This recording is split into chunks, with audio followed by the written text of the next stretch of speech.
तो प्रिय भक्तों, भगत लोग बागड़ जाने की तैयारी कर लेते हैं और आपस में किस प्रकार से चर्चा कर रहे हैं इस बाबा के लिए और क्या बता दिया।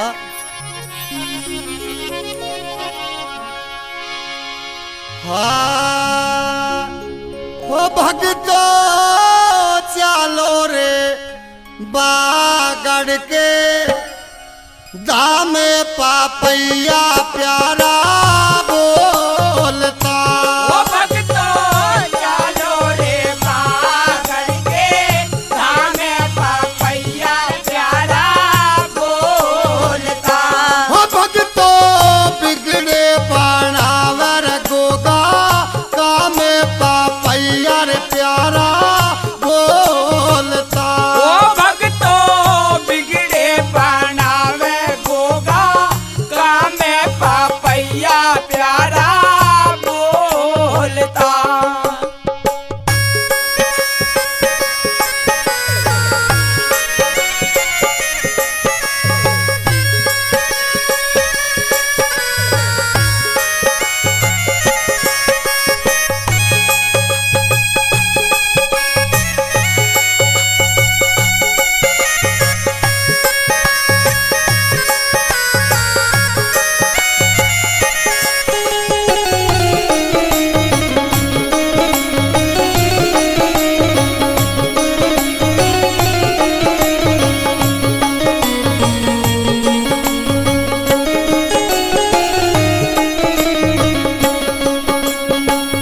सबकी सोने है जहरे वीर जी।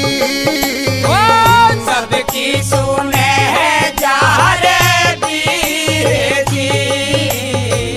सोही जागे है ताके धीर जी। सोई जागे है ताके धीर जी। ओ बाबा गिरते न ले तारे थामे पापैया प्यारा बोलता।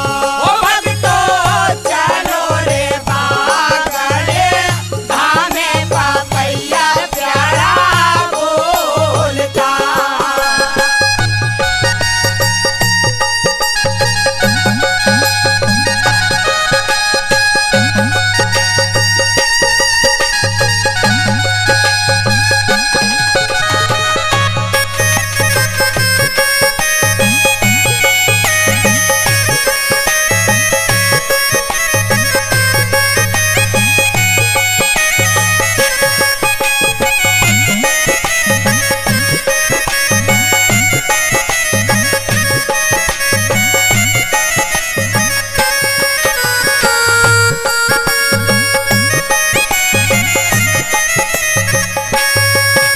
और बिना दूध की खीर बने मैगी की शक्ति खा।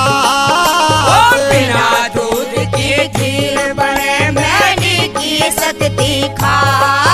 और चमत्कार न्यारे न्यारे ना टूटन दे विश्वास। ओ चमत्कार न्यारे न्यारे ना टूटन दे विश्वास। ज्योति जगती सुबह और श्याम पापैया रे प्यारा बोलता।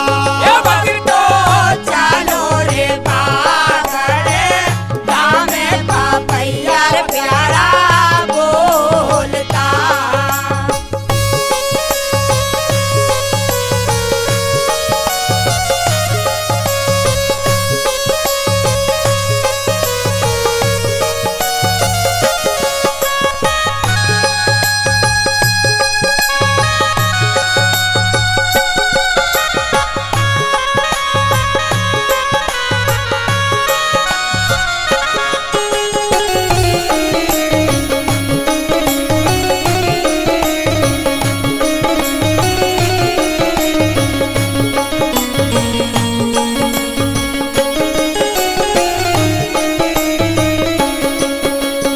गोरखनाथ का चेला सबकी करता मन की चाहिए। ये गोरखनाथ का चेला सबकी करता है मन चाहिए। अरे गोगा जी की शक्ति सारी दुनिया ने आजमाई।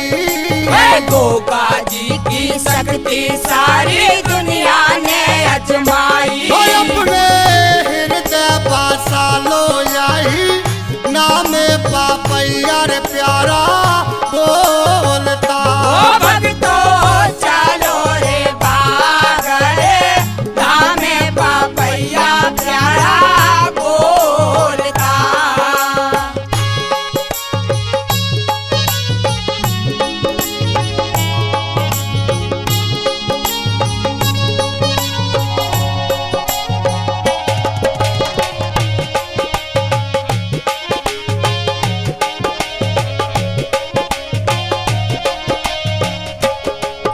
अरे ये आजाद मंडोरी वाला बाबा की महिमा गाए। ओए आजाद मंडोरी वाला बाबा की महिमा गाए। अरे भाटी विनोद के संग में निशा दर्शन करने आए। और भाटी विनोद के संग में निशा